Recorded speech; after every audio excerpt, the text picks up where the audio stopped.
What's up, Calvary Youth Culture and Facebook?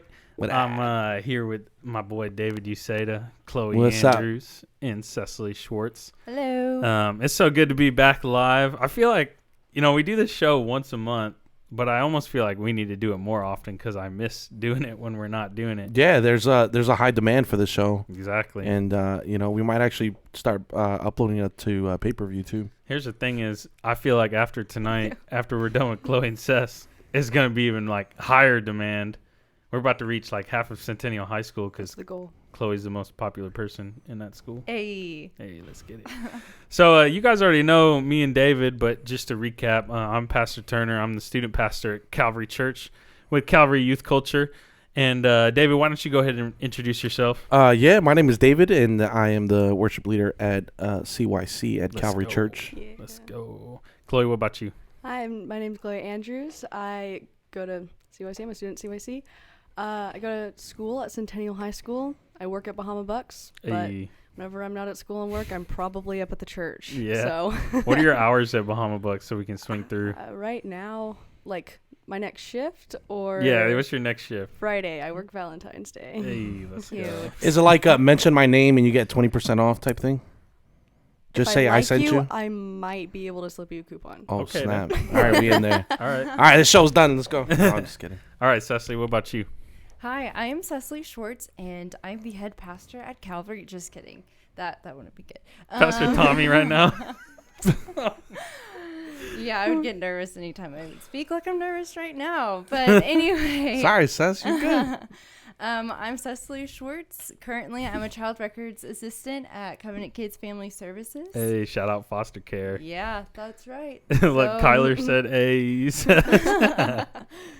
Oh, man. So tonight we're talking about, what did we talk about last time? I'm drawing a blank. We had Ben Higgins Right. on. Yeah, we had Ben Higgins on to talk about culture and what creates healthy culture. And tonight we're actually taking a dive into a deep topic that we've kind of just called grief. Yeah. And we've got like 5 or 6 different people coming on to talk about their different experiences that they've had with grief and how they've dealt with grief and how God's walked with them through grief and just anything and all things. And so if you're watching and you like what you're hearing or you're resonating with some of the stories, we'd love for you to comment because we can see all of them. Hey, Peggy. Hey, Cameron. Hey, 6909. Is that the Terminator? Oh, my gosh. So What's Um, 6909? Is that Josh? that's probably your brother, Seth. Is that code? So that's Skynet. That's Is that- Cocoon that's Rat Skynet, Skynet. that's what it is. That's Skynet. So that's what we're going to talk about for tonight. So Cecily and Chloe both have some experiences that they've walked through. Yeah. And I'd love to hear more of you guys and more of your heart and how that happened. Chloe, I'd love for you to go first. I'd love for you to talk about the experience you went through. So it would be 4 years in May. I actually lost my mother to suicide. So I was Wow. around 13 at the time. Yeah. So I was in 7th grade. Wow. So after you losing your mother to suicide, what were some of the steps you took? What came after that? Obviously funeral, obviously, but what kind of community were you part of? Who came around you? How did you heal? I'd love to hear that story. So the day that it happened, actually, it was like, obviously we all kind of took a couple of hours just like try to process what happened. Mm-hmm. But after that, later that evening, Pastor Tommy came and the Brandons and then the Davises also came. I think maybe a couple of other just people, just to like comfort us, I guess, for the first night. Yeah. And then, so it was a Tuesday. I missed those next 3 days of school. And so we went and we stayed with my grandparents. Most of it was, I was pretty sheltered from like the funeral process Sure. and And you things were like only that. like 12, 13 years Right. old. But that's what was going on behind the scenes, I guess, for me. But it was, prominent for my grandparents and my dad and stuff. But I would say my main community was AO, or now CYC, but at the time AO. CYC. That's awesome. definitely, like, wow, I don't know what I honestly would have done without the support of the church. But also, I had a lot of school friends and things like that. That was also a support system for me. Yeah. I feel like when the church is doing stuff like that, it's like the church doing what the church was created to do, Yeah. you know? Like when people are walking through difficult things, people have difficult experience or traumatic experiences, that's our job as the church, like to rally. Yeah. Um, I think also to add to that is you can really see the beauty in humanity, because in those moments of just like despair and confusion, just not being able to understand or being able to comprehend why these things happen, yet you can see people, whether it's church or people that are outside of church, you can see the fact that there is so much compassion and there's so much love, and no matter what the world may try to no matter what the world may try to present, but the reality is that we were all created with love, right? And we were all created in perfection, the way Scripture talks about. And so whether we're in a walk with Christ or we're not, but there's still things about Christ that live in us, and that still come out in moments where it's needed most. Yeah. And I know a lot of times there's a lot of verses that talk about us as Christians being the hands and feet of Christ. And when I think about us being the hands and the feet and coming around like a community, as a community coming around people, when I hear verses like the Lord is near to the brokenhearted, it's like in that moment, we're like the hands and feet of Christ coming around someone and being near to them, you know? Chloe, I'd love to hear from you more about your experience in the student ministry through that time, because I know Pastor Manny was like instrumental in being with you and stuff. Yeah. So I guess just to take a step back, because I realized I didn't really talk about the healing process and just like answering all of it together. With healing, obviously, like those first few days were just like trying to find some sense of normalcy in the chaos. Yeah. But I think one thing that definitely kept me grounded was like, this is going to probably sound a little bit cliche, but Jesus. Like, I mean, I had grown up in the church, and, obviously a lot of the people watching have grown up in church and, know how that goes, where it's like you kind of grow up knowing everything, but then you become so used to the idea of Christianity that you don't actually really experience it. And that's kind of the boat that I was in.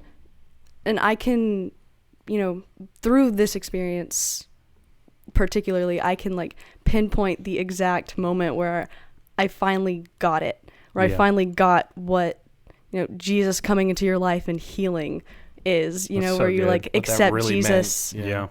into your heart, and it's like, God, heal me, because I have no other place to go from here.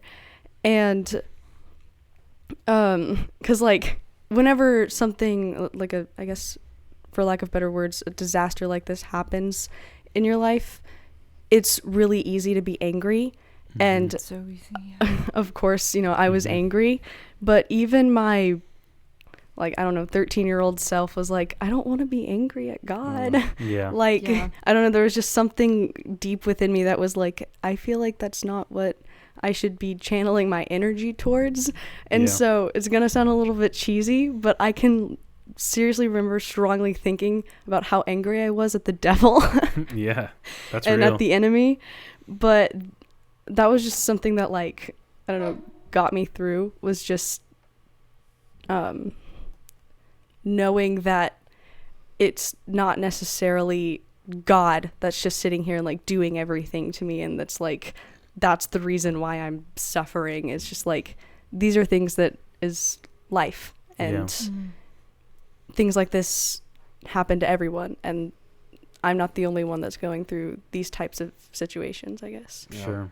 Yeah. Did you have people who reached out to you during that time who'd had similar experiences, or was it just primarily just your church and your student ministry that came around? I mean, I would say that there are some people that did reach out to me.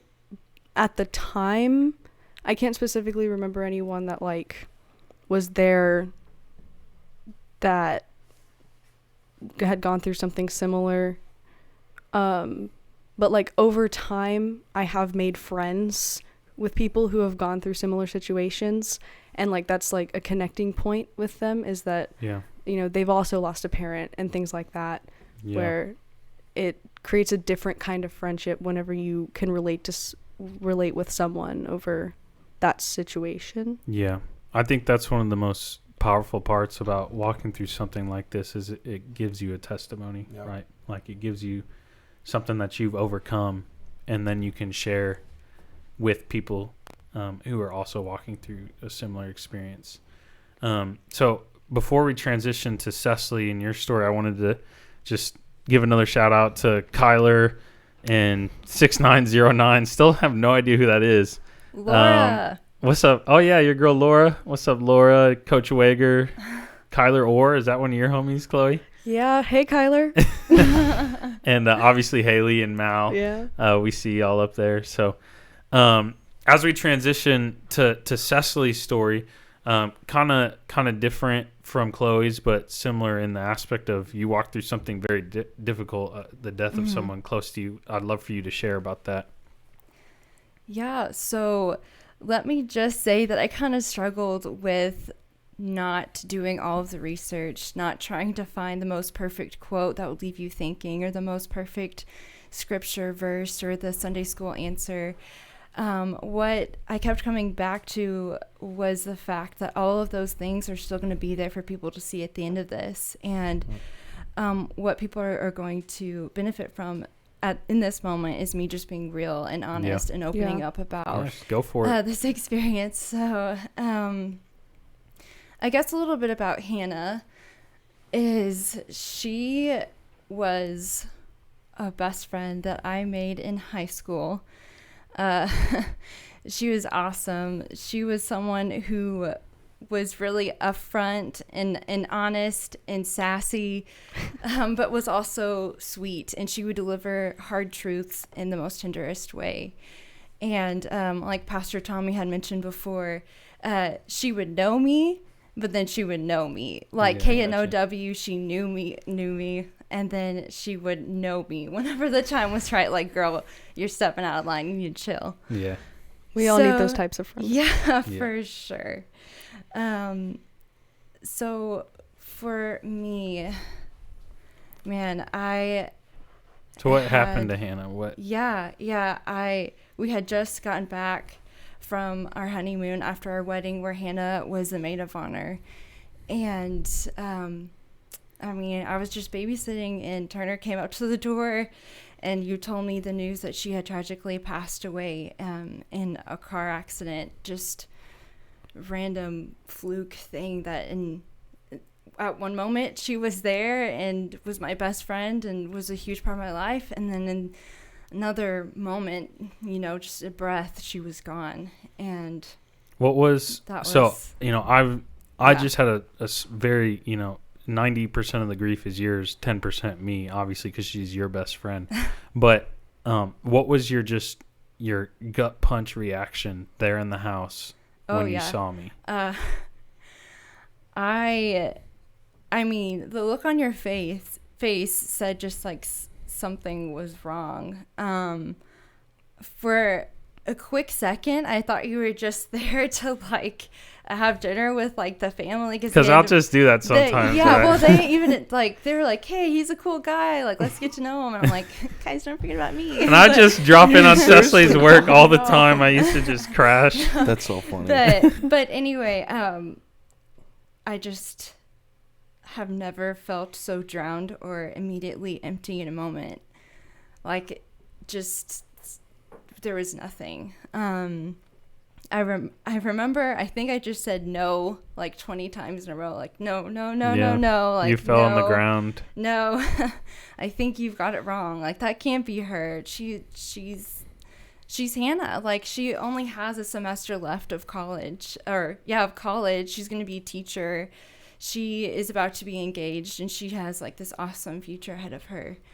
But it was her. Mm-hmm. And so, I guess just like after hearing that, I struggled for a while. I don't know. I don't think I ever, like Chloe, actually, I don't think I ever found myself really angry with God. I guess at any point where I felt anger or was upset was that the world just didn't get to experience the rest of her life and like what she could do for like other people and like just all the different like experiences that we would get to have with her. Yeah. I mean, I felt like through it all, I just tried my best to be grateful for the time that I had with her. I fully believe that Hannah Elizabeth Russell did everything that she was supposed to do while she was here, and just was so blessed by that. Yeah, that's beautiful. I'm not just saying that as your husband either. I really think it's powerful, and I got to kind of walk with you through a lot of those things, and seeing the way you came around your friends and Amra and Micah, and some of them might even be watching. So, you know, the way your friends came around you and you came around them, it really just showed strength. How we all went from we were all groomsmen and bridesmaids in our wedding. Wow. And then 2 weeks later, we were pallbearers. Yeah. So it just gives you just that, like, life is like that, right? It is fleeting. It really is. Yeah. And everything, I don't know if I've ever said this in our student ministry, but I say it often, is that your life can change like that, right? Like, just like that. And then it becomes real, like you were saying, Chloe. It becomes this whole Christianity thing. It becomes real, real quick. Yeah. Like, it's easy to get caught up in the, oh, Jesus, whenever everything is good, but then whenever you're walking through the valley, it's, oh, this is the valley, right? It's crazy. It's like, it's almost like picturing yourself as a kid, like watching an afternoon TV show, and you're watching this person go through this traumatic event, and then all of a sudden you turn off the TV, and then you're that person in that show. Like, now you're the one who's going through it, and it's crazy. This is my boy Bill Johnson from Bethel Church. He always says, he said, when you're walking through the valley of the shadow of death, don't camp there. Yeah. So keep walking. But I think that's the tough part about it, is to see the good in all of it. Yeah. Right. It's hard. It's tough because you don't, in that moment, all you keep processing is, this person is no longer here with us. And why did this happen? Yeah. So the hardest part about it is trying to see past it. I think when you look at scripture, there's so many moments of where, with Lazarus, when he had died, and how Jesus still wept regardless of his death, and regardless that he was going to rise again, but yet he still wept. When you look at the moment with the man with leprosy on the side of the road, and the disciples are walking with Jesus, and they're like, whose fault is it? Is it him? Is it his? Yeah. His, and so for Jesus to say it's no one's fault, sometimes these things happen in order for the Father to just be glorified. And so it's hard to be able to grasp that concept in those moments of just like despair, and ultimately just weakness and vulnerability of just not being able to comprehend this event that just happened, And so, man, I just want to give you guys props, because seriously, I wouldn't even begin to. The thing with me is that I'm a clown, right? I'm always joking around. I like making people smile. But the reality is, if I could just be honest for a moment, in moments where I feel like where things can get really tough and things can get really difficult, I get lost in the tough and in the difficult, instead of trying to push towards the okay, this happened, and so I need to get myself back into the presence of God. I need that peace. I need that joy, right? But the reality is that I'm just as weak that I can make people smile and stuff, but when it comes to a situation in life where things are too difficult, man, I don't know how to get out of it. And it takes a while for me to snap out of it. And so I just give you guys props, because A, it's not easy to talk about these things. B, the process of going through it, I mean, you guys came on top. You guys are champions, because the reality is that there's so many people in this world that need to hear your stories, because they are going through something, the same grief, maybe in a different form, but grief. and just don't know how to deal with it.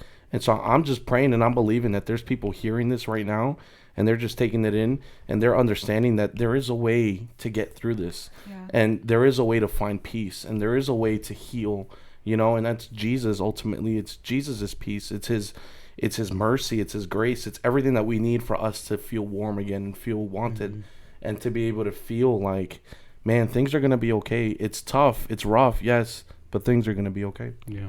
And just to, as everyone says, let me piggyback off of that. No. One, like, seriously, though, to go off of that, one, like, just to talk about another thing that just reminded me that, like, really helped me to get through it was knowing that that, like you were talking about last night, Turner, at CYC, God can make anything good. Yeah. Mm-hmm. And so he can make those bad situations good again through glorifying him and making it into a testimony. Oh, that's so real. Yeah. Mm-hmm. Right? It's like, somebody testify. Yeah. Like, Yeah. Literally. well, now you can testify because you came out of it Right. with peace. You came out of it with joy. Yeah. You came out of it with all of the good things that Jesus Christ has to offer For sure. and some. Yeah. Right? And it's in those moments that I realize that there's a reason for this. Like, I'm going through these things and I'm walking through these things, this journey called life, for a reason. It's not just something bad that's happening to me. It's there's a purpose behind it. Yeah. And it's good. creating my purpose. That's so good. That's awesome. So I've been blessed by them, man. Here's what I want to do real quick. One last shout out to the people watching, and then we're going to transition to a video. Shout out Rachel McCarroll. Yo, I'm loving this 6909. Yeah, he's blowing it up. Rachel McCarroll, John Wetzel with the girl emoji. That's classic John right there. What's up, Stephanie? And, Cecily, look, Micah Denman. I know. That's your girl. Shout out Micah. So we're going to transition to a video. And when we and Pastor Manny Hey, chiming Pastor in. Manny. Hey, Aw. what it do, Manny? Manny G. I- Yo, we got to Baby. get Manny to call into the show, dude. We got to Yo. get Manny on here. I miss you. So here's what we're going to do is we're going to transition to a video. Are we ready, Andrew? Shout out Andrew, our production guy. And y'all Andrew say bye to Kubat. Chloe and Cecily and thank them for coming on. Go ahead. Thank you, Andrew. guys. Bye. Love Bye, you guys. Hey everyone, I'm here with Pastor Catherine Watts at Calvary Church. She's the children's pastor here.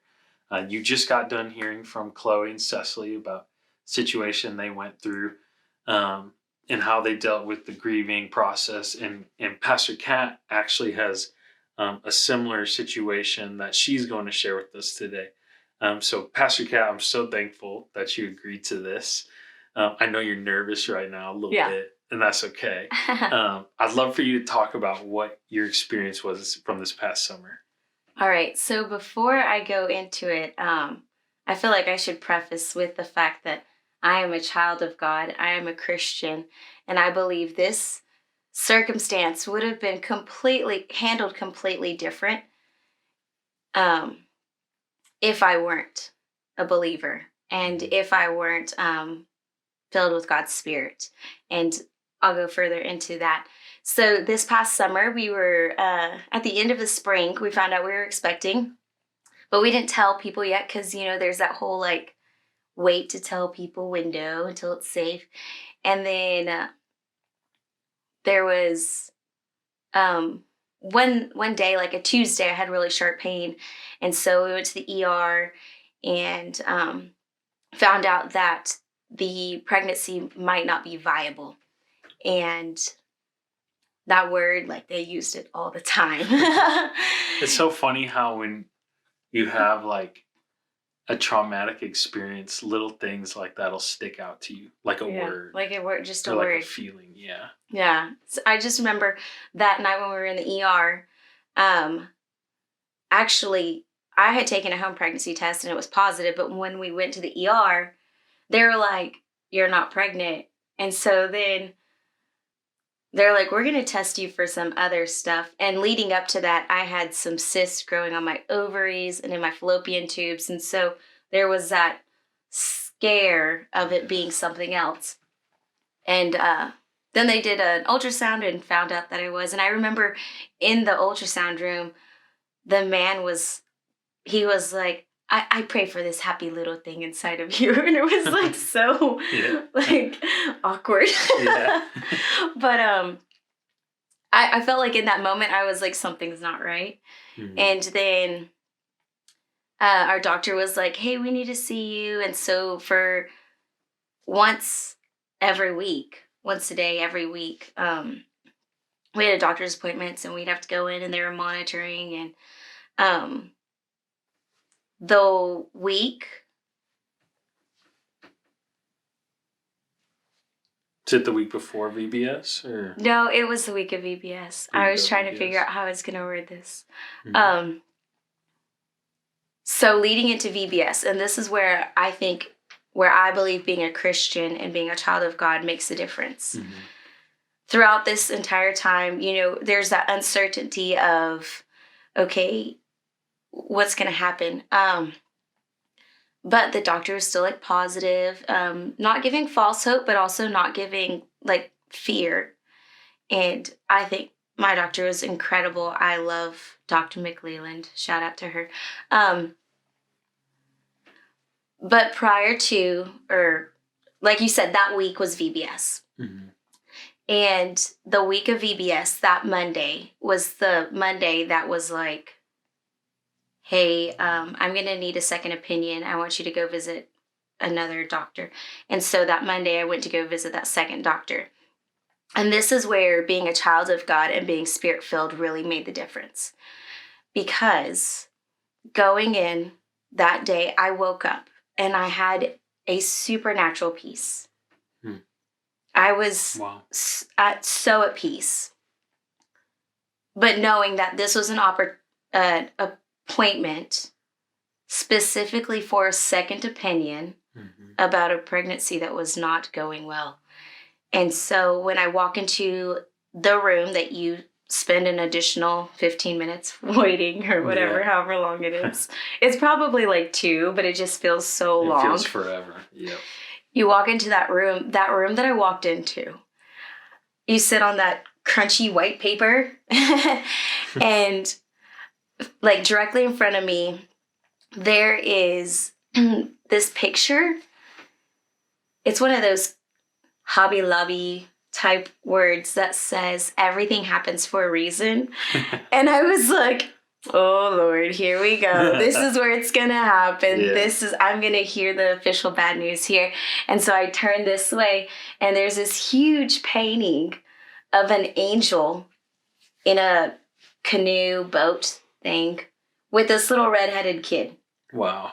Like, I can't make this up. Yeah. And I look at the painting and I was like, are you for real? But I wasn't like mad or angry. It was just like kind of like easing me into, okay, it's probably not going to be the best news. Then, the doctor, the one with the second doctor, she was like, okay, we don't see anything, but I want you to come back Friday. And we're going to monitor this for a couple more weeks. There's no heartbeat. And, we want to be safe rather than sorry. Sure. So let's wait 3 to 4 weeks. Or 3 weeks. I think it was 3 weeks. And so, I might be making that up. I don't know. I just remember it was like 3 more appointments. Mm-hmm. I don't remember exactly. So I was going to go back Friday, and that was going to be the second time to see no heartbeat. But that day was the only appointment Dustin didn't go to. Wow. Yeah, it was the only one he didn't go to. He wasn't able to get off. And so I remember like thinking, okay. And so after I hear this news, I'm kind of still in that like, I don't want to say shock, because it was like my spirit was telling me like this is going to happen. Sure. And still at peace. But then just the waterworks, just started crying. Because you don't realize how much you want something until you can't have it or until it's gone. And they're like, okay, we need to check your blood work again. And so I go to sit down, and the nurse who's there, she goes to take my blood, and on my wrist I have this tattoo. It says, "It is well." And it's to remind me that it is well with my soul. Yeah. And I stick out my arm like this, and I'm just like kind of crying. Not like soap opera crying yet, you know? That's just tears. And I set out my arm, and the lady's like tapping. She goes, "It is well." Is that like with my soul? And it was like she read it to me. Yeah. And I just cried, and I was like, "Can I hug you?" And she was like, "Of course you can." And I was like, "I just love you so much." And she's like, "Baby, it's good. It's good. It is well. It is well." And I like was like, "Oh, it is. It is well." Mm-hmm. Does not feel good, but it is well. But it is well. It is well. And so then I get into my car, and like, kid you not, this probably sounds super corny Christian, but I turned on worship music, and I just was like, "God, if this is, you know, how it is, I just want to be close to you. Just hold me. Just hold me." And I drove from the doctor's appointment to work. And I was like worshiping and crying at the same time, but I felt God so strong, like hugging me in the car. So if you were ever driving down 35 South on a Monday, June 5th or 4th, crying, seeing somebody cry, that was probably me. But I was like bawling my eyes out, but it was like I was held. I felt like God was holding me, like I could touch him physically. Sure. And so then I drove to the church, and the reason I drove to the church is because that night was VBS, and, you know, getting ready for VBS, or that Tuesday, the very next Tuesday, that Monday night we had VBS meeting. Yeah. And what's crazy is VBS, we planned that, all children's pastors out there, directors, or whatever you call yourself, children's ministry superheroes, you guys, we planned VBS like in January, February. So we have no idea like how it's going to impact who speak. So we had planned for our senior pastor to speak one night, our youth pastor to speak another night, and I would speak another night, and just different people speaking. And that Friday night, I had scheduled myself to speak about joy. Wow. Yeah. And what's crazy is that Sunday before the curriculum that we use was focusing on fruits of the Spirit, and that Sunday's main fruit of the Spirit was peace. Wow. And Monday I woke up with such a powerful peace when I went to the appointment, and I felt like that week was so God ordained. Yeah. God knew I needed peace, and so I taught about peace so that it would get through my thick head. Yeah. And then that Friday, when it was my turn to speak about joy, God knew that entire week I would need the strength of his joy in my life. And that VBS, I really feel like VBS really was, God used VBS to be a big uplifter for me, because that entire time, I don't know if it's just because I kept myself busy or not, or I was surrounded by hundreds of people that I love, my church family and my community's kids. And so I had such a great time. But Friday night, I was like tore up. So Friday morning, I had another appointment. And this was simply just to follow up to see, okay, is there a heartbeat or is there not? And in the process of looking to see if there's a heartbeat, they find a mass, a concerning mass, which they had already been monitoring me for since like November the previous year. And what's crazy is I had already been like released from being monitoring for the mass for anything prior to. So the fact that there wasn't a heartbeat and they still needed to monitor the heartbeat kind of a thing, like had that not happened, they would have never caught the mass. Wow. That needed to be removed. So it was just, it's not ideal, but God works it out. Right. God works it out.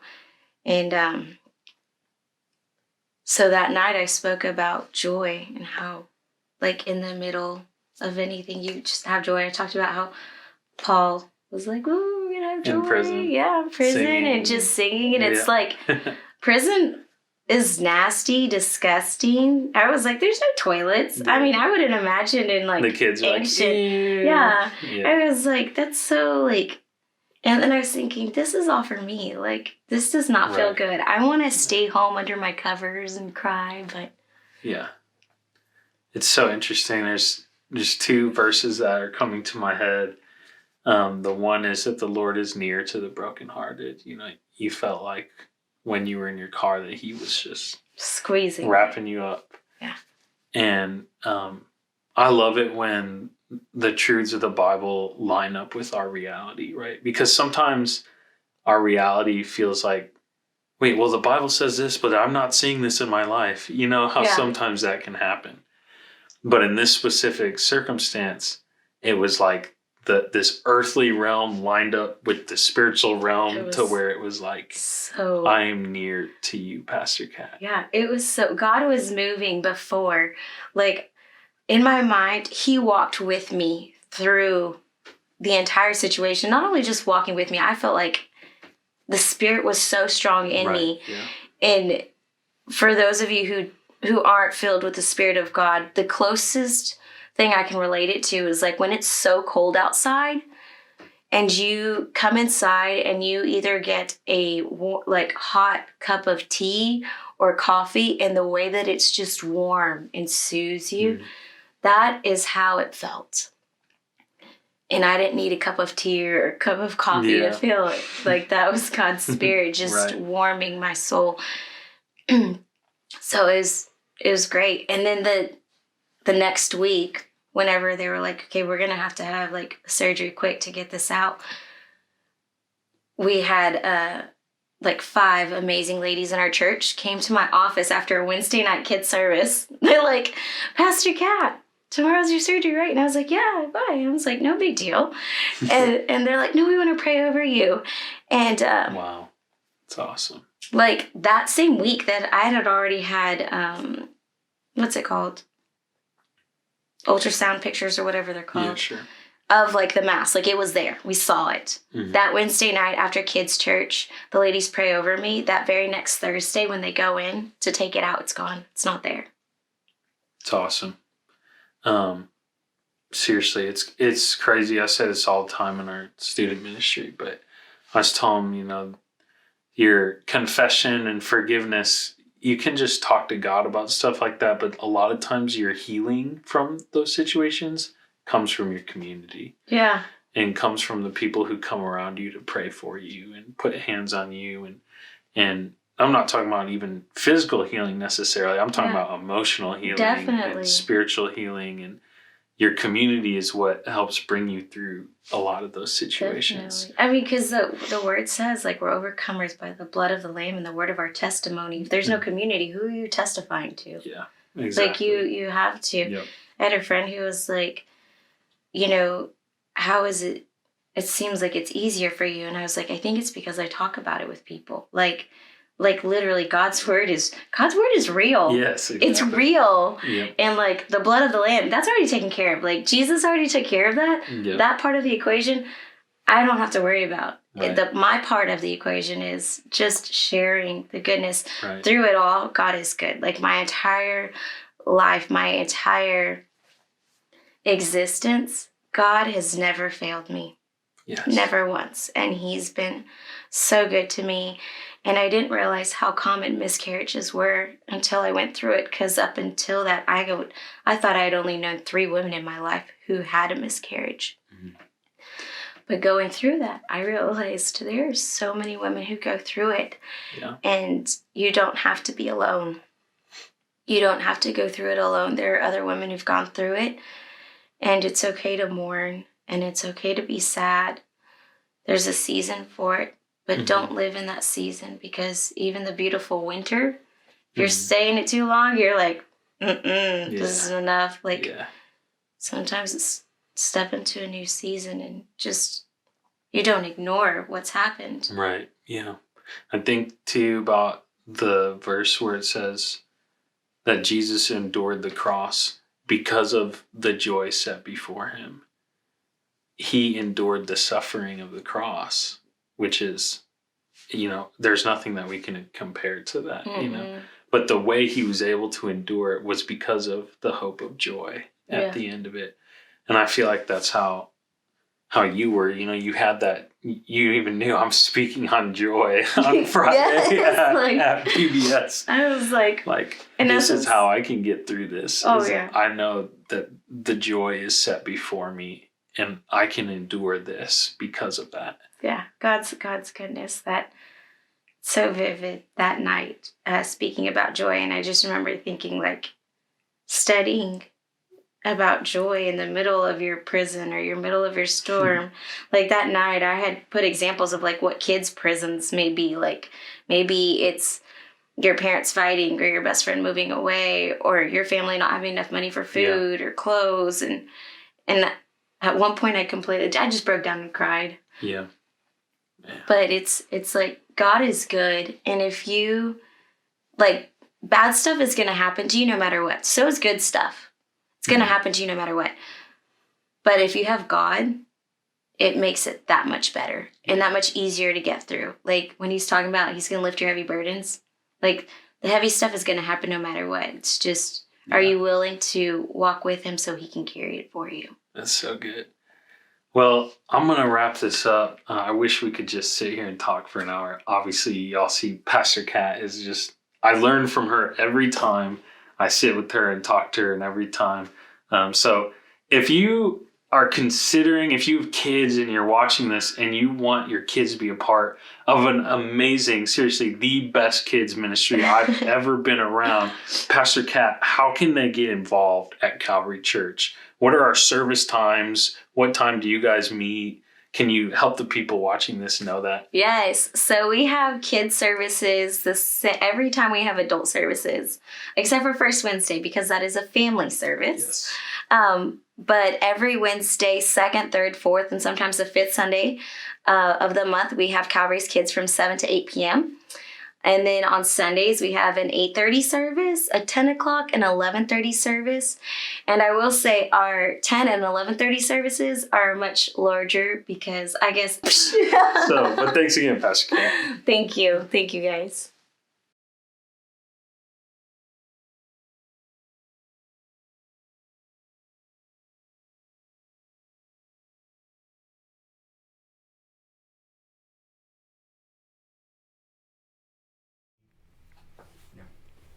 Hey, what's up, everyone? Welcome back to the show. Just want to give a shout out to everybody that's still listening and tuning in on us. Thank you so much for your support as we continue out. And actually, so we actually have two new guests on the show today, which is pretty exciting. Let's go. We got Caleb and Maddie Primera. They are they're the it couple at Calvary Church, right? No, I'm just kidding. But they're awesome, and they decided to agree and come on the show and just talk about as we continue this topic of grief. And man, just shout out to Cecily and Chloe, just killing it and just being transparent and just open about a situation. And so I'd like to turn it over to Caleb. Caleb, why don't you introduce yourself? Which I kind of already did, but right, no, it's all good. Caleb Primera. We had some struggles early on, and we've grown as a couple. We've committed ourselves to the church. I mean, we've really grown in the 4 years that we've been married to maybe not be the it couple, but we definitely have been super involved, and we love being and doing things like this. So it's pretty awesome. That's awesome. Maddie, why don't you introduce yourself? Even though we already did, but I'm Maddie Primera. And I'm here. So the cool thing about it is that you guys are actually adult leaders here at CYC. Yep. And actually one of the very few that are married. And so thank you guys for being modeled, leaders in our ministry. There's so many adult leaders that are single in our ministry, right? Mm-hmm. But there's very little that are married. And so you guys get the chance to kind of show the students the side of what it means to be with somebody in covenant and in commitment. And so thank you guys for that.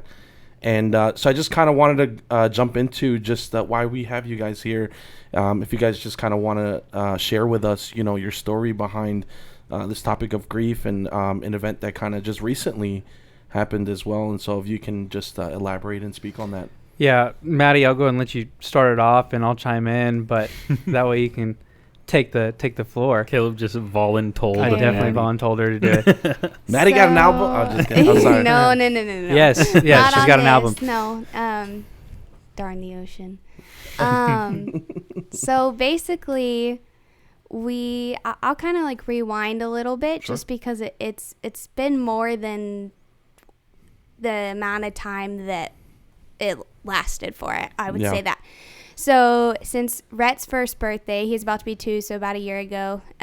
We got 2 kiddos, by the way. Yes, Yeah. we were talking about baby number 3 because we had found out that I had a few autoimmune diseases that might make it a little tough for us to have babies in the future, and we'd already started out younger than planned, but we were basically told that it may make it a little tougher once I get older and things start progressing. So, and we knew that we wanted a third, so we started talking about it and kind of planning it out. Not that you can really plan those things because God plans them, but True. we started talking about it, and we kind of decided that December was going to be our month, was going to be when we started trying to have another baby. And then right before December and November, we kind of got this like a little bit of a, I don't know how to describe it, except for it just felt like a rock was like falling on my head, honestly. Yeah. We went to the doctor and I found out I had a third autoimmune disease that may make it really tough. So we had a procedure done and we got the good to go to start trying. So we started trying and we got pregnant right away, which was awesome, and we did not expect to get pregnant that fast at all. And went to our first doctor's appointment, and they just basically said there's a heartbeat, everything was going good. And then they called me a day later and said that my blood test showed that my progesterone was low, so they prescribed us a little bit of medicine that I had to take every day. And then I think it was kind of up and down from there. It was, it's lower than normal. Be prepared that you might have a miscarriage. So they told us that. And then the next week it was baby's heart rate is increasing like 3 times the amount it was the week before that. So they were like, it's growing. Yeah. So we were like, that's great. Like, that's awesome. Like, God heard our prayers and everything. Like, we're going to see a miracle and all this. And then it was the day after that I went to a follow-up appointment after we had good news the day before. And I went in and I even told Caleb, I was like, I don't think you need to come because it's only been a day since we just got news yesterday that everything was like actually progressing. So I'm just going to go. You go to work. So I went and it just happened really fast. I went in. They said there was no heartbeat. And then they had to do a procedure, like a DNC basically. And I think because it all happened so fast, there really wasn't time for us to like process everything that really was going on. And it wasn't until like I think not even that day. We got home, and then the next day I think it was really when it kind of hit. It really hit that we weren't pregnant anymore. And what was crazy is, like she said, it happened like so fast. She went to the doctor's appointment, and I didn't even go to the appointment, so I was still at work. I was in the middle of a meeting with a client, and at every meeting, I'll turn my buzzer off, right, so that I don't hear anything. But I'd accidentally clicked off cellular because you have those like shortcuts and stuff like that. Yeah. And so in the middle of the meeting, I kind of had this like weird feeling like she should have followed up with me by now. And so I asked the client if I could step out for a second, and went into the hallway. And at that time, here comes another advisor. He's walking up to me, and he looks all serious. And I finally realized that cellular was off of my phone. And by the time I clicked it, I had like 46 missed calls. And I was like, oh man. And then I looked up this series of messages, and it was one of those things where I said Siri, and hey Siri popped up. That's funny. Sorry, let me point that down. It ain't about you. I know, right? Siri always be barging in, bro. But I had a series of messages, and I between the phone calls and seeing that other advisor, I was like I knew it. But then I didn't know like Maddie's like 15 minutes away from surgery. And so I'm trying to figure that out and trying to figure out how to go there. Gosh, so when they say, like when she said like it was a fast process, like it was boom, boom, boom. And so there really wasn't a chance to feel it. There was moments like right before the procedure and things like that where we were emotional, but like the gravity of what was actually happening. And because by nature, like when something happens, we want to plan for the future, and we've course. already visualized, Sure. you know, we're going to Disney, and Maddie's gonna be pregnant at Disney, and we're going to be moving, and you know, we're gonna have the crib. You know, you visualize all those things, and at that moment, we still hadn't realized like that's not the case anymore. And so, you know, that really did hit us that first night, and that was kind of the beginning stage of, man, like, what do we do? You know, how do you process this? Because it's not talked about. Of course. There's a lot of topics, especially when it comes to like anxiety, stress, and depression. Like that's just not talked about because it's so private. And you know, the first week was really difficult, and I know Maddie can definitely attest to that. And you know, there's a lot of nights where you're really good for the day.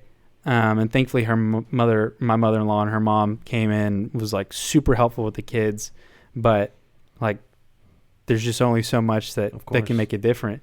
And we kind of got thrown into life the next week because, you know, her mom had to go back and I had to go back into work. Like we couldn't take the time off. And it was even more difficult. Like we could get through the day because we had to get through the day, but like it was, you always have to decompress, and decompressing just felt even worse every single night. And then I'll kind of let Maddie take over on kind of her idea on what she wanted to do, because we were looking for an outlet, looking on how can we process through this. Yeah. I think the big thing for me was, so the next day, if I cry, I don't get too mushy on me. It's just, you know. Anyway, so the next day was when it really hit, and we had a lot of people that knew, even though we didn't announce it yet, just because we were so excited. We just went around telling everybody. I had a lot of friends send me text messages, or Kat actually came to the hospital that day and then left me a voicemail. I think it was the next night. So we just had voicemails and stuff, and that first night, I think it was when I couldn't go to sleep. Caleb went to sleep after we had a little crying session for a little bit. Kids were in bed, and I just started kind of reading everything that I had already read like 4 times that day, but it made me feel better. So I think that's when I kind of realized, I know we didn't announce this, but I also know that it's not talked about. Like I had no idea what was going to happen from there, like how we were going to feel. And so it kind of took us by surprise. So my hope was that we could kind of announce to everybody what had happened. And then feel the joy from getting comments and prayers from other people that we love that didn't maybe know what happened, because that was what really helped me that whole night, was that I just like listened to voicemails of people praying for us out loud, and just reading those comments, it helped me a lot. So we posted about it, and I felt better from there because we hadn't announced it, and I almost felt like I was keeping something to myself that I didn't need to be keeping to myself. I felt like, because I've grieved in the past alone. Sure. And it felt like when we were grieving with other people with us, it was a lot healthier, I felt like. Nice. Yeah. That's awesome. Yeah, I mean, because like I said, when it comes to anxiety and it comes to things that are heavy, especially something as kind of serious and traumatic as that was, to have the community, the support of multiple people, of course. You know, it's never enough in that moment, but it's like every other word that you say, or especially people that had gone through it. I remember getting countless either comments or people reaching out to us individually of people saying, thank you for sharing this, because I've gone through this, or we've gone through this, and we didn't have anybody. And so it just organically worked itself out to where we were getting peace through it, but there were even people out there that were getting peace through it as well that had experienced it years ago. Yeah. And, you know, when that's not what was in our mindset when we were posting it, but then that was also another relief too, of us being bold in that sense and actually saying something helped others along the road. And that was just something that God did on his side of things. But I mean, it was healing. It was really healing. So one thing that they said that was interesting to me is y'all talked about how it hit real hard for like a week, but then it was like there had to be some sense of normal that return. But it's so hard because sometimes I feel like the people going through that experience are like, okay, everyone else is returning to normal. Why can I not? Like, why can't I get back to normal? Yeah. And I think that's scary sometimes. Yeah. And I think that creates anxiety in the grieving process of, is this my new normal? Like, am I always going to feel like this? And I think in this particular situation, it's still so fresh. Yeah. And you can hear from me as a pastor at Calvary, you know, we're here still, even 2 months, a month, 3 months, we're still here, you know, and we know that it's going to take time to return to a new normal. And, you know, maybe that's me just being in minister mode, but I know for Cecily, when she lost her best friend, it took months. And we were newlyweds. Like, we'd been married 2 weeks.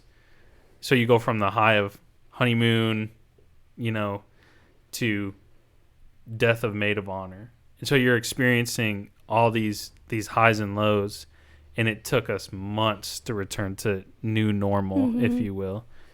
And so maybe that encourages you, maybe it discourages you, but just hear from me that we're still here for you, even if it seems like we've returned to new normal. Right. Yeah, and I think one of the things that's difficult for anybody involved in any sort of tragedy is, how do you handle it? If it didn't happen to you, how do you handle it?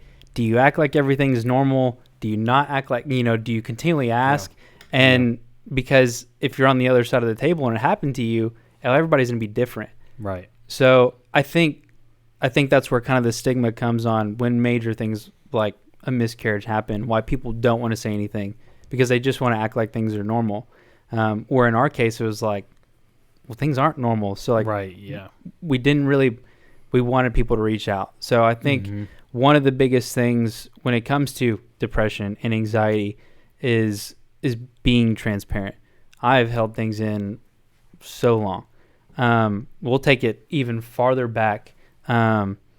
Whenever we got pregnant, with Eden, she's now 4 years old. Who's like the greatest thing ever, right? By the way, but I didn't tell anybody, and I held things in for so long, and like the negative effects were like significant. And that's just kind of like when we talked about this, the main point we wanted to get across is you just have to open up about it. And not necessarily to anybody. You don't have to open up on Facebook either. When I say we posted, it was mainly because I knew who my friends were on Facebook. We knew we were close to everybody. We knew how many people that we had told that didn't know what happened yet. And my biggest fear was going to church or going out somewhere and someone being like, of course, how are you feeling? How far along are you now? And I just had to relive it all over again. Yeah. So that was a big thing too. But you don't necessarily have to open up about it on a public form or anything like that. But just talking about it regularly, I think is what really helped. It helped me and Caleb. Yeah. And I mean, there's like certain people gifted with that ability to, maybe they've never experienced that, but that kind of like, if your heart's broken, naturally my heart's going to break too. Yeah. And what's really difficult on the flip side of those things is those people that carry other people's burdens in a healthy way, like that's still a lot of weight. Yeah. And those are the people that they're going to show you that they're happy, but they're so worried about others that they're not really going to be taking a look inwards on themselves. And I've always grown up that way because I want to know. That's why I'm in the career field that I am, because I want to know beyond just the number. I want to know what's the emotion behind what you're doing, because even if I've never been in your shoes, I feel like God will put it on my heart to at least understand. Yeah.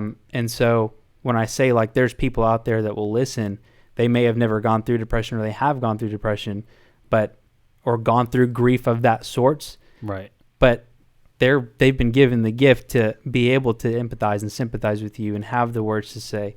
And so they were definitely people in our lives in this situation of grief that had the right words to say. A lot of people. Yeah. And it's just one of those things where we have to kind of remind ourselves that God works in the supernatural, not the natural. Of course. Yeah. I'm going to give a quick shout out to a couple of people watching. Then I want to ask one final question, and then we'll wrap this thing up. But Cecily says, we love you, Maddie and Caleb. Jared Jones throwing up some hearts. He's probably out fishing somewhere or something.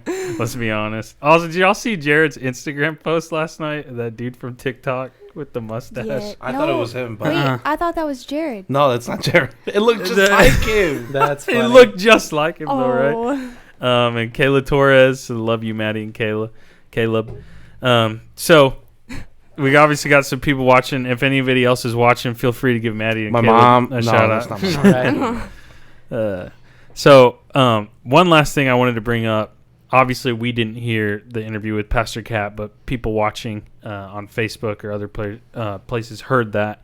Have you guys found that going through this experience of having a miscarriage, have you guys found that it's more common than you might realize? Oh my gosh. Because I- it kind of felt that way to me. Yeah. No, I think that's where we kind of say a lot, like it's not talked about as much, because I got so many texts and calls from people that said, hey, I went through the same exact thing. I'm Wow. sorry, if you need someone to talk to, like, I'm here. And I was just like blown away by how many people I knew and had talked to all the time had gone through it, and I had no idea. Like, no idea. Yeah. And it made me, I don't know. It just made me think about it more of like, I don't know how to put Yeah, it in it's words. like something that, like a significant portion of the population has gone through, but just doesn't talk about ever, which is like kind of scary to me. Yeah. Because when I first heard about y'all's situation and then Pastor Katz, and then I was talking with my dad about it, and my dad was like, "Oh yeah, your grandma you could have had another uncle," and I'm just like, "Oh my gosh!" Like, so this is like more common than I realized, yet nobody talks about it. Yeah. And then hearing y'all talk about how much it helped you guys to talk about it, it almost feels like more people need to be open to their community, and maybe we're just in a unique circumstance with the church that we have and the people we have around us. But I really do think, I believe in it when I say that your healing comes from your community. Yeah, and I believe in that. And I think what we're speaking about today is really to just tell people, like, you're not alone. And the moment that you feel like, man, no one's going to understand me, you have no idea how many people do understand you. And if you were to just, exactly what you're talking about, transparency, right? And being vulnerable and just being able to talk about things, you can see the strength that's in that. There's power in our tongue. There's power in what we say and what we speak, right? And so if we can understand that, we can also understand that there's liberation in that too. Right. Yeah, that's real. When we speak. And you think like social media age and like this topic is beaten like a dead horse, but like we're really quick to share with everybody the good things going on in our life, Yeah. but we compartmentalize all the bad. difficult things, Of course. because we don't want it. Yeah, for sure. And that's why I feel personally why anxiety and depression are at all-time highs. That plus the idea of like, well, that's just spoken. It's what's spoken everywhere. I've got anxiety. It's almost talked about like it's, if you don't have anxiety, then are you normal? Are you kind of in the club? And so it's become like well, man, I'm feeling sad. I guess I have anxiety. And then you will mentally, like the capacity of our brains, you will make yourself anxious about things. Exactly. And so, but like I said, we're so quick to compartmentalize when things aren't going our way rather than sharing. And I'm not saying like you should post it on a public forum, but we're so used to people only seeing the best highlight reel of what our life is. Yeah. And But no one wants to see the bloopers. Yeah.